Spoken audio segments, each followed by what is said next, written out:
출애굽기로 듣는 영광의 말씀. 안녕하세요. 오늘도 하루를 마무리하는 시간입니다. 긴 하루를 보내느라 수고 많으셨습니다. 아침부터 저녁까지 쉬지 않고 달려오셨을 것입니다. 많은 일들을 처리하고 여러 사람들을 만나고 크고 작은 결정들을 내리느라 지치셨을 것입니다. 예상치 못한 어려움도 있었을 것이고 해결하기 힘든 문제들도 있었을 것입니다. 때로는 자신감을 잃으셨을 수도 있고 때로는 방향을 잃은 것 같았을 수도 있습니다. 잠시 눈을 감고 깊게 숨을 들이마셔 보세요. 그리고 천천히 내쉬세요. 다시 한번 깊게 들이마시고 천천히 내쉬세요. 당신의 몸이 이완되는 것을 느껴보세요. 어깨의 긴장이 풀리고 목의 뻣뻣함이 사라지는 것을 느껴보세요. 오늘 하루 동안 쌓였던 긴장과 걱정을 내려놓으세요. 어깨에 실렸던 무게를, 마음에 담아두었던 염려를 잠시 내려놓으세요. 지금 이 순간만큼은 아무것도 하지 않아도 됩니다. 그저 이 자리에 있는 것으로 충분합니다. 완벽할 필요도 없고 무언가를 증명할 필요도 없습니다. 그저 있는 그대로의 당신으로 이 자리에 있는 것으로 충분합니다. 이제 하나님의 말씀 안으로 들어가 보겠습니다. 출애굽기는 영광의 책입니다.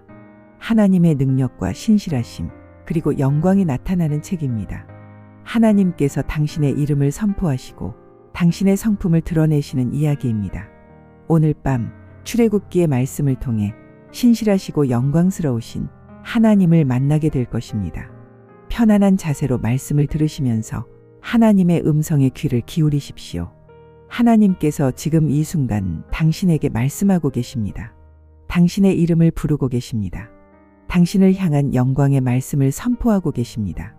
지금부터 시작하겠습니다. 첫 번째 말씀, 입과 함께 하시는 하나님. 출애굽기 4장 12절 말씀입니다. 이제 가라. 내가 내 입과 함께 있어서 할 말을 가르치리라. 하나님께서 모세를 부르셨을 때의 이야기입니다. 하나님께서는 모세에게 애굽으로 가서 바로에게 이스라엘 백성을 보내라고 말하라고 하셨습니다. 모세는 두려워했습니다. 그래서 여러 가지 핑계를 댔습니다. 내가 누구이기에 바로에게 가겠습니까? 그들이 저를 믿지 않으면 어떻게 합니까? 그리고 마지막으로 이렇게 말했습니다. 오 주여, 나는 본래 말을 잘하지 못하는 자니이다. 모세는 자신이 말 주변이 없다고 생각했습니다. 웅변가가 아니었습니다. 어떻게 바로 앞에서 이스라엘 백성 앞에서 말할 수 있겠습니까? 그때 하나님께서 대답하셨습니다. 누가 사람의 입을 지었느냐? 누가 말 못하는 자나 못 듣는 자나 눈 밝은 자나 맹인이 되게 하였느냐? 나 여호와가 아니냐? 하나님께서 입을 만드신 분이라는 것입니다. 그리고 이렇게 약속하셨습니다. 이제 가라. 내가 내 입과 함께 있어서 할 말을 가르치리라. 내가 내 입과 함께 있어서, 이것이 핵심입니다. 하나님께서 모세의 입과 함께 하시겠다는 것입니다. 모세 혼자 말하는 것이 아니라 하나님께서 함께 하시며 말하게 하시겠다는 것입니다. 할 말을 가르치리라. 무엇을 말해야 할지도 하나님께서 가르쳐 주시겠다는 것입니다. 이것은 오늘 우리에게도 적용됩니다. 당신도 때때로 말해야 할 때가 있습니다. 중요한 자리에서 발표해야 할 때가 있습니다. 어려운 대화를 해야 할 때가 있습니다. 복음을 전해야 할 때가 있습니다. 그때 두려움이 찾아옵니다. 나는 말을 잘 못하는데, 나는 지식이 부족한데, 나는 경험이 없는데. 하지만 기억하십시오. 하나님께서 당신의 입과 함께 하십니다. 하나님께서 당신에게 할 말을 가르쳐 주십니다. 당신 혼자 말하는 것이 아닙니다. 하나님께서 함께 하시며 말하게 하십니다. 모세는 결국 바로 앞에 섰습니다. 그리고 담대하게 말했습니다. 내 백성을 보내라. 하나님께서 그의 입과 함께 하셨기 때문입니다. 당신도 할 수 있습니다. 하나님께서 당신의 입과 함께 하시기 때문입니다. 오늘 밤 이것을 믿으십시오. 하나님께서 당신의 입과 함께 하십니다. 두 번째 말씀, 여호와로 알게 하리라. 출애굽기 6장 2절에서 3절 말씀입니다. 하나님이 모세에게 말씀하여 이르시되 나는 여호와라. 내가 아브라함과 이삭과 야곱에게 전능의 하나님으로 나타났으나 나의 이름을 여호와로는 그들에게 알리지 아니하였고, 하나님께서 자신을 소개하시는 말씀입니다. 나는 여호와라. 여호와는 하나님의 이름입니다. 언약의 이름입니다. 구원의 이름입니다. 하나님께서는 아브라함과 이삭과 야곱에게 전능의 하나님으로 나타나셨습니다. 히브리어로 엘샤다이입니다. 모든 것을 하실 수 있는 하나님이라는 의미입니다. 아브라함은 하나님을 전능하신 분으로 알았습니다. 이삭도 야곱도 하나님을 전능하신 분으로 알았습니다. 하지만 하나님께서는 말씀하셨습니다. 나의 이름을 여호와로는 그들에게 알리지 아니하였고 여호와라는 이름의 의미를 완전히 드러내지 않으셨다는 것입니다. 여호와는 무슨 뜻일까요? 스스로 있는 자라는 뜻입니다. 있게 하는 자라는 뜻도 됩니다. 영원히 존재하시는 분, 변함없는 분, 약속을 지키시는 분이라는 의미입니다. 하나님께서는 이제 이스라엘 백성에게 여호와로서 자신을 완전히 드러내시겠다는 것입니다. 출애굽을 통해서, 홍해를 가르심을 통해서, 시내산에서의 언약을 통해서 말입니다. 하나님께서는 당신에게도 자신을 드러내기 원하십니다. 당신이 하나님을 아는 것은 단순한 지식이 아닙니다. 경험입니다. 관계입니다. 하나님께서 당신의 삶에서 일하실 때 당신은 하나님을 알게 됩니다. 하나님께서 당신을 구원하실 때 당신은 여호와를 알게 됩니다. 하나님께서 당신과 함께 하실 때 당신은 하나님의 신실하심을 알게 됩니다. 돌아보십시오. 하나님께서 당신의 삶에서 어떻게 일하셨습니까? 그것을 통해 당신은 하나님을 알게 되었습니다. 그리고 앞으로도 하나님께서는 계속 자신을 드러내실 것입니다. 당신이 하나님을 더 깊이 알게 될 것입니다. 오늘 밤 하나님께 구하십시오. 당신을 알기 원합니다. 하나님께서 응답하실 것입니다.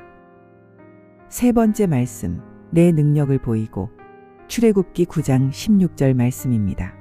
내가 너를 세운 것은 나의 능력을 내게 보이고 내 이름이 온 땅에 전파되게 하려 하였음이니라. 하나님께서 바로에게 하신 말씀입니다. 애굽의 7번째 재앙, 우박 재앙이 내리기 전의 말씀입니다.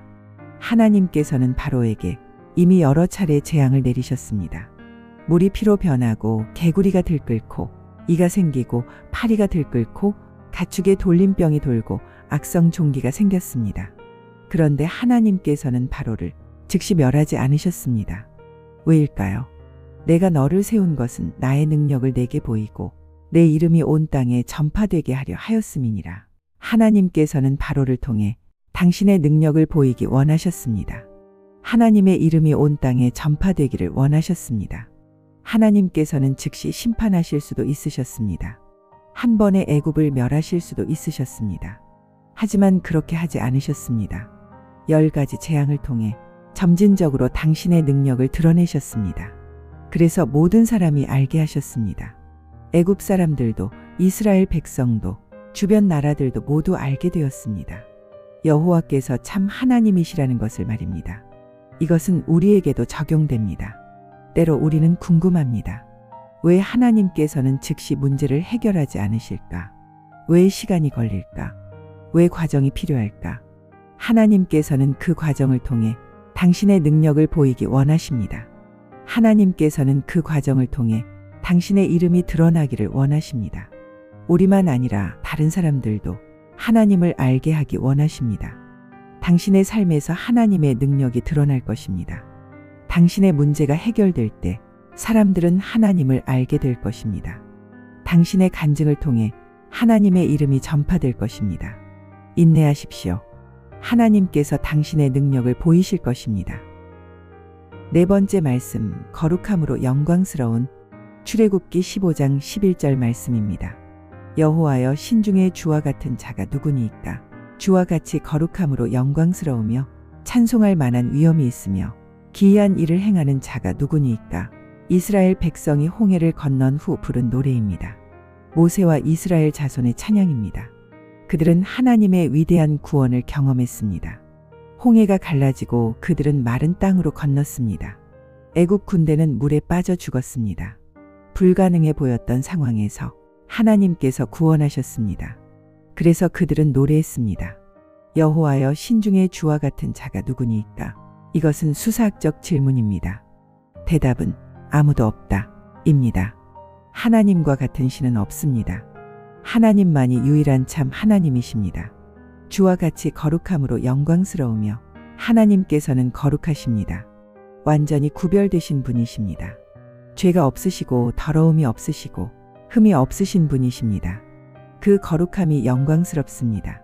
아름답습니다. 경배받으실 만합니다. 찬송할 만한 위엄이 있으며 하나님께서는 위엄이 있으십니다. 권위가 있으십니다. 능력이 있으십니다. 그래서 찬송받으실 만합니다. 기이한 일을 행하는 자가 누구니까? 하나님께서는 기이한 일을 행하십니다. 불가능한 일을 가능케 하십니다. 사람이 할 수 없는 일을 하십니다. 홍해를 가르시고 만나를 내리시고 반석에서 물을 내시는 분이십니다. 오늘도 하나님께서는 기이한 일을 행하십니다. 당신의 삶에서도 기이한 일을 행하실 것입니다. 불가능해 보이는 상황을 바꾸실 것입니다. 막힌 길을 여실 것입니다. 하나님께서는 찬송받으실 만한 분이십니다. 오늘 밤 하나님을 찬양하십시오. 하나님의 거룩하심을, 하나님의 위엄을, 하나님의 기이한 일들을 찬양하십시오. 5번째 말씀, 인자하심으로 인도하시고. 출애굽기 15장 13절 말씀입니다. 주께서 그 인자하심으로 주의 속량하신 백성을 인도하시되 주의 힘으로 그들을 주의 성결한 처소에 들게 하시나이다. 같은 노래의 일부입니다. 모세와 이스라엘 백성의 찬양 중 한 구절입니다. 주께서 그 인자하심으로 주의 속량하신 백성을 인도하시되 하나님께서 백성을 인도하십니다. 무엇으로 인도하십니까? 인자하심으로 인도하십니다. 인자함은 변함없는 사랑입니다. 신실한 사랑입니다. 언약의 사랑입니다. 히브리어로 헤세드입니다. 하나님의 헤세드는 영원합니다. 조건이 없습니다. 우리가 잘해서 받는 사랑이 아닙니다.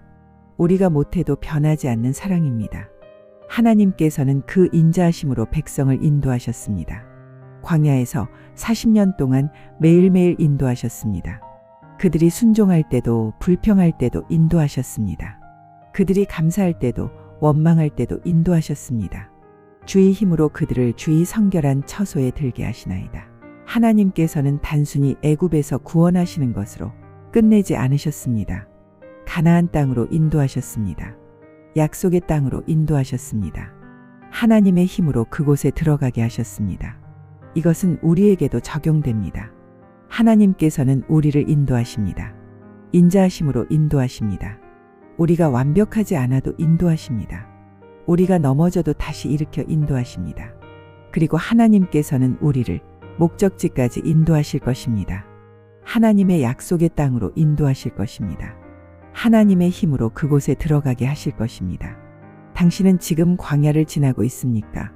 길이 보이지 않습니까? 하나님께서 당신을 인도하고 계십니다. 하나님의 인자하심을 신뢰하십시오. 6번째 말씀, 여호와께서 크심. 출애굽기 18장 11절 말씀입니다. 이제 내가 알았도다. 여호와는 모든 신보다 크심으로. 모세의 장인 이드로가 한 고백입니다. 이드로는 미디안 제사장이었습니다. 그는 모세가 이스라엘 백성을 이끌고 광야로 나온 소식을 들었습니다. 그래서 모세의 아내와 두 아들을 데리고 모세를 찾아왔습니다.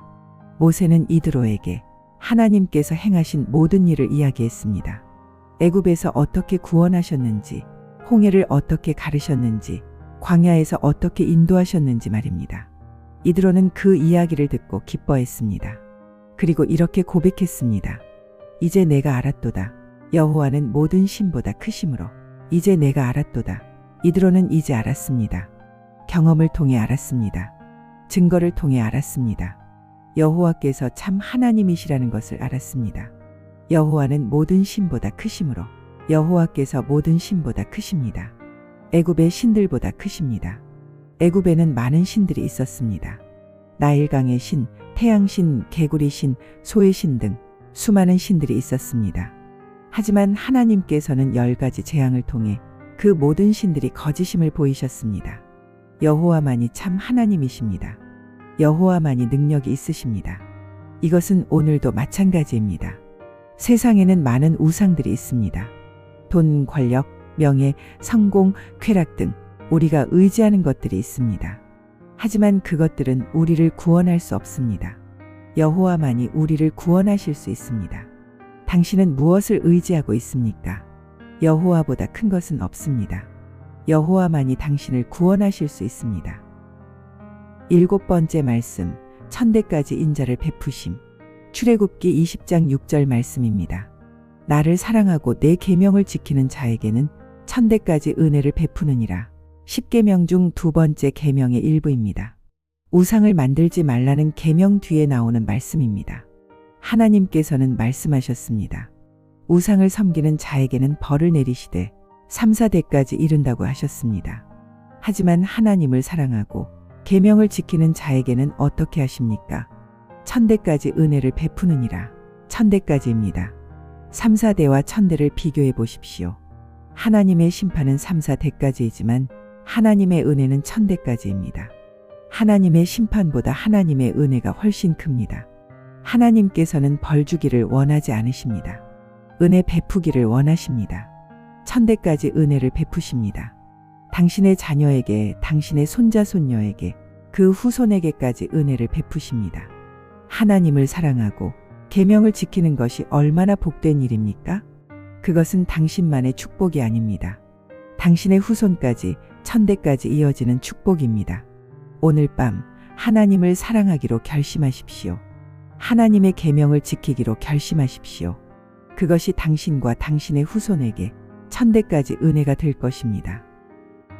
8번째 말씀, 복을 내리시는 하나님. 출애굽기 23장 25절 말씀입니다. 너의 하나님 여호와를 섬기라. 그리하면 여호와가 너희의 양식과 물에 복을 내리고 너희 중에서 병을 제하리니. 하나님께서 이스라엘 백성에게 주신 약속입니다. 시내산에서 율법을 주신 후 가나안 땅에 들어갈 때를 대비하여 주신 말씀입니다. 너의 하나님 여호와를 섬기라. 이것은 명령입니다. 하나님을 섬기라는 명령입니다. 섬긴다는 것은 무엇을 의미할까요? 하나님을 첫 번째 자리에 두는 것입니다. 하나님을 최우선으로 여기는 것입니다. 하나님의 뜻을 구하고 하나님의 말씀을 따르는 것입니다. 마음을 다하고 성품을 다하고 힘을 다해 하나님을 사랑하는 것입니다. 그리고 이 명령 뒤에 놀라운 약속이 따라옵니다. 그리하면 여호와가 너희의 양식과 물에 복을 내리고. 하나님께서 양식에 복을 내리십니다. 양식은 우리가 먹는 음식입니다. 우리의 생존에 필수적인 것입니다. 하나님께서 그것에 복을 내리신다는 것은 무엇을 의미할까요? 충분히 공급하신다는 의미입니다. 부족함이 없게 하신다는 의미입니다. 이스라엘 백성은 광야에서 만나를 경험했습니다. 40년 동안 매일 아침 하나님께서 만나를 내려주셨습니다. 그들은 굶주리지 않았습니다. 하나님께서 양식을 공급하셨기 때문입니다. 물에도 복을 내리십니다. 물은 생명에 필수적입니다. 물 없이는 살 수 없습니다. 광야는 물이 없는 곳입니다. 하지만 하나님께서는 반석에서 물을 내셨습니다. 백성들이 목마를 때마다 물을 주셨습니다. 하나님께서 물에 복을 내리셨습니다. 이것은 단순히 물질적인 축복만을 의미하지 않습니다. 양식과 물은 우리의 모든 필요를 상징합니다. 물질적인 필요, 정서적인 필요, 영적인 필요 모두를 포함합니다. 하나님께서는 우리의 모든 필요를 아십니다. 그리고 그것에 복을 내리십니다. 너희 중에서 병을 제하리니. 하나님께서는 건강도 주십니다. 병을 제거하십니다. 치유하십니다. 병은 우리를 약하게 만듭니다. 병은 우리를 고통스럽게 합니다. 병은 우리의 삶을 제한합니다. 하지만 하나님께서는 병을 제하십니다. 하나님께서는 치료하시는 여호와이십니다. 여호와 라파이십니다. 이것이 하나님을 섬기는 자에게 주시는 복입니다. 양식과 물의 복, 건강의 복입니다. 하지만 여기서 중요한 것이 있습니다. 복이 목적이 아니라는 것입니다. 우리가 복을 받기 위해 하나님을 섬기는 것이 아닙니다. 하나님을 사랑하기 때문에 섬기는 것입니다. 하나님께서 우리의 하나님이시기 때문에 섬기는 것입니다. 그런데 하나님께서는 은혜로 복을 더하여 주십니다. 우리가 구하지 않아도 주십니다. 우리가 기대하지 않아도 주십니다. 왜냐하면 하나님은 좋으신 분이시기 때문입니다. 하나님은 우리를 사랑하시기 때문입니다. 당신은 지금 필요한 것이 있습니까? 양식이 필요합니까? 물이 필요합니까? 건강이 필요합니까? 치유가 필요합니까? 하나님을 섬기십시오. 하나님을 첫 번째 자리에 두십시오. 하나님을 최우선으로 여기십시오. 그리하면 하나님께서 복을 내리실 것입니다. 하나님께서 당신의 필요를 채워주실 것입니다. 하나님께서 당신을 치유하실 것입니다. 오늘 밤 하나님께 당신의 필요를 아뢰십시오. 하나님께서 들으시고 응답하실 것입니다. 복을 내리시는 하나님을 신뢰하십시오. 9번째 말씀, 은혜 베풀 자에게. 출애굽기 33장 19절 말씀입니다. 여호와께서 이르시되 내가 내 모든 선한 것을 내 앞으로 지나가게 하고 여호와의 이름을 내 앞에 선포하리라. 나는 은혜 베풀 자에게 은혜를 베풀고 긍휼히 여길 자에게 긍휼을 베푸느니라. 이것은 매우 중요한 순간의 말씀입니다. 모세가 하나님께 특별한 요청을 한 순간입니다. 이스라엘 백성이 금송아지를 만들어 숭배한 후였습니다. 하나님께서는 진노하셨고 백성을 멸하려고 하셨습니다. 모세가 중재했고 하나님께서는 백성을 용서하셨습니다. 그 후 모세는 하나님께 이렇게 요청했습니다. 원하건대 주의 영광을 내게 보이소서. 모세는 하나님의 영광을 보기 원했습니다. 하나님을 더 깊이 알기 원했습니다. 하나님과 더 가까워지기를 원했습니다. 그때 하나님께서 대답하셨습니다. 내가 내 모든 선한 것을 내 앞으로 지나가게 하고 하나님께서는 당신의 선하심을 보여주시겠다고 하셨습니다. 하나님의 모든 선한 것을 지나가게 하시겠다고 하셨습니다. 하나님의 성품, 하나님의 영광, 하나님의 아름다움을 보여주시겠다는 것입니다. 여호와의 이름을 내 앞에 선포하리라. 하나님께서는 당신의 이름을 선포하시겠다고 하셨습니다. 여호와라는 이름, 그 이름의 의미를 선포하시겠다는 것입니다. 그리고 하나님께서는 이렇게 말씀하셨습니다. 나는 은혜 베풀 자에게 은혜를 베풀고 긍휼히 여길 자에게 긍휼을 베푸느니라. 이것은 하나님의 주권을 선포하는 말씀입니다. 하나님께서는 주권적으로 은혜를 베푸십니다. 하나님께서 원하시는 자에게 은혜를 베푸십니다. 이것이 무엇을 의미할까요? 은혜는 받을 자격이 없는 자가 받는 것입니다. 우리가 잘해서 받는 것이 아닙니다. 우리가 의로워서 받는 것이 아닙니다. 오직 하나님의 선택입니다. 하나님의 주권입니다. 하나님께서 은혜를 베풀기로 결정하셨기 때문에 받는 것입니다. 이것은 우리를 겸손하게 만듭니다. 우리는 자랑할 것이 없습니다. 우리는 교만할 이유가 없습니다. 모든 것이 하나님의 은혜입니다. 동시에 이것은 우리에게 큰 위로가 됩니다. 우리가 완벽하지 않아도 괜찮습니다. 우리가 실패해도 괜찮습니다. 왜냐하면 은혜는 우리의 행위와 상관없이 주어지기 때문입니다. 하나님께서 은혜 베풀기로 결정하셨기 때문입니다. 긍휼히 여길 자에게 긍휼을 베푸느니라. 긍휼도 마찬가지입니다. 하나님께서 주권적으로 베푸십니다. 긍휼은 불쌍히 여기는 마음입니다. 자비를 베푸는 것입니다. 마땅히 받아야 할 벌을 면제해 주는 것입니다. 우리는 모두 죄인입니다. 우리는 모두 심판받아야 마땅합니다. 하지만 하나님께서는 긍휼을 베푸십니다. 우리를 불쌍히 여기십니다. 우리를 용서하십니다. 왜일까요? 하나님께서 긍휼히 여기기로 선택하셨기 때문입니다. 로마서 9장에서 바울은 이 구절을 인용하면서 말합니다. 그런즉 하나님께서 하고자 하시는 자를 긍휼히 여기시고 하고자 하시는 자를 완악하게 하시느니라. 모든 것이 하나님의 주권 아래 있습니다. 구원도 은혜도 긍휼도 모두 하나님의 주권적 선택입니다. 그렇다면 우리는 어떻게 해야 할까요? 감사해야 합니다. 하나님께서 우리를 선택하셨다는 것에 감사해야 합니다. 하나님께서 우리에게 은혜를 베푸시기로 결정하셨다는 것에 감사해야 합니다. 하나님께서 우리를 긍휼히 여기시기로 하셨다는 것에 감사해야 합니다. 우리가 무엇을 했기 때문이 아닙니다. 하나님의 선택입니다. 하나님의 사랑입니다. 당신은 지금 은혜가 필요합니까? 긍휼이 필요합니까? 하나님께 나아가십시오. 하나님께서는 은혜 베풀 자에게 은혜를 베푸시는 분이십니다. 긍휼히 여길 자에게 긍휼을 베푸시는 분이십니다. 그리고 하나님께서는 당신을 선택하셨습니다. 당신에게 은혜를 베푸시기로 하셨습니다. 당신을 긍휼히 여기시기로 하셨습니다. 이것은 당신의 공로가 아닙니다. 하나님의 주권적 선택입니다. 하나님의 사랑입니다.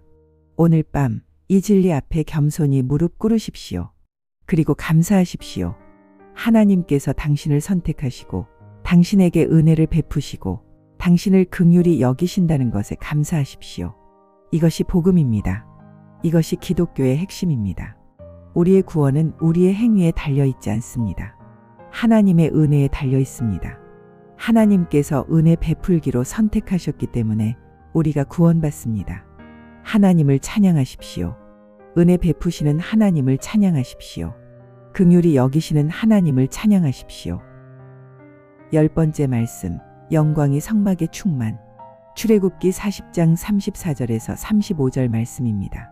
그 후에 구름이 회막에 덮이고 여호와의 영광이 성막에 충만하매 모세가 회막에 들어갈 수 없었으니 이는 구름이 회막 위에 덮이고 여호와의 영광이 성막에 충만함이었으며 성막이 완성된 후의 이야기입니다. 하나님께서 명령하신 대로 성막을 만들었습니다. 모든 것을 지시대로 만들었습니다. 그때 하나님의 영광이 성막에 충만했습니다. 구름이 회막을 덮었습니다. 하나님의 임재가 그곳에 가득했습니다. 모세조차 들어갈 수 없을 정도로 하나님의 영광이 충만했습니다. 이것이 하나님의 목적이었습니다. 백성들 가운데 거하시는 것이었습니다. 당신의 삶도 하나님의 영광이 충만한 곳이 될 수 있습니다. 하나님께서 당신 가운데 거하시기를 원하십니다. 오늘 밤 이 모든 말씀을 마음에 새기십시오. 하나님께서는 신실하십니다. 하나님께서는 영광스러우십니다. 하나님께서는 당신과 함께 하십니다. 이제 평안히 쉬십시오. 하나님의 영광 안에서 안식하십시오. 좋은 밤 되십시오.